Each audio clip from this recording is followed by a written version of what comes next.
Picture this, you're in the cab of your truck, the engine is screaming, and the only thing between your tyres and a 1,000-foot drop is 6 inches of dirt. The steering wheel is fighting you, every bump feels like an explosion, and one wrong move, heck, one sneeze maybe, could turn this truck into a fireball at the bottom of a canyon.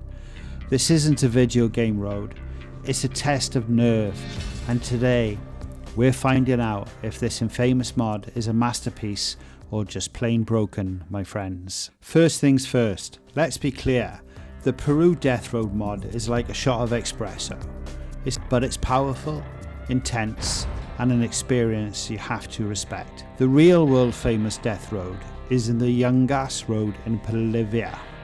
This mod is the community's take on that concept.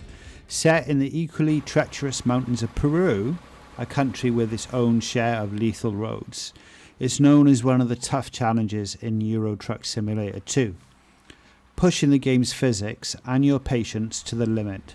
So what's the real story behind it, you might ask? Well, I'm going to give you an honest, unfiltered truth, the incredible heart-pounding realism and the frustrating immersion-breaking flaws of this mod. We're doing the Death Road experience together. Your first moments on the Peru Death Road are surprisingly peaceful because it's a standalone map. You start a new profile that drops you into a small world completely separate from the main ETS2 map, and that world feels different. The modders did a great job at creating an authentic South American vibe. The vegetation is dense in places and tropical, a huge change from the forests of Europe. The sun just feels hotter. You pick up your first job in a small, handcrafted city, and for a minute, everything seems normal. It's a clever trick the modders have done, because it makes you feel safe. For its brilliant white-knuckle moments, the Peru Death Road mod isn't perfect. It's built by passionate fans, not a massive studio, and sometimes you can see the seams. After an hour of intense focus, convinced you're wrestling a truck through the Andes, you might round a corner and see a piece of architecture that looks suspiciously out of place, like it was pulled straight from maybe Germany or France or somewhere. It's a small thing, but it can pull you right out of the experience in-game. The map size is also a trade-off. It's incredibly focused, which is great, but it's also small, with about 5 cities. You'll have seen the most dangerous parts after just a few hours of playing. Its replay value depends on whether you enjoy perfecting your runs rather than exploring a huge world. And then there are the technical glitches. The AI traffic can be ambitious.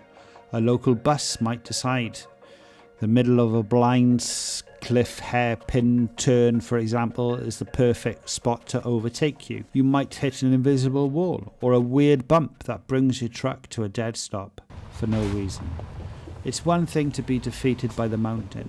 It's another to be defeated by a bug in game. These issues can be frustrating and shatter the immersion that the rest of the mod builds so well. If you're enjoying this chaotic trip, and the thought of piloting a massive truck along a cliff edge does get your pulse going, please hit that like button and think about subscribing, or even comment below if you have done an equally scary road you want to share with others. So you might be asking yourself, is the Peru Death Road mod worth your time?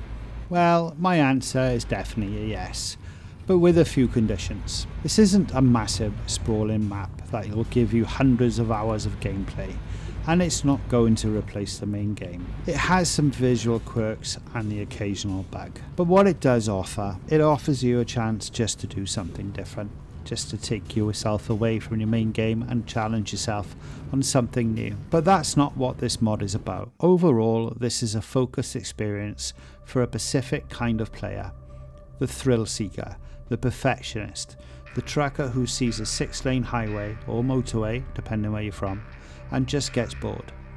It's for anyone who wants a skill-based challenge that demands everything you've got.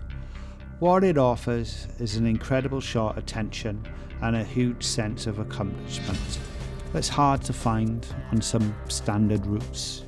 The fact that it's a free map mod that usually doesn't require any paid game DLCs. It makes it incredibly easy for anyone to try. I know it's small, it's definitely not perfectly polished, and it lives in its own little world, but its goal is to replicate the terror and triumph of driving on a road that feels like it wants to erase you, and for that, this mod is a success.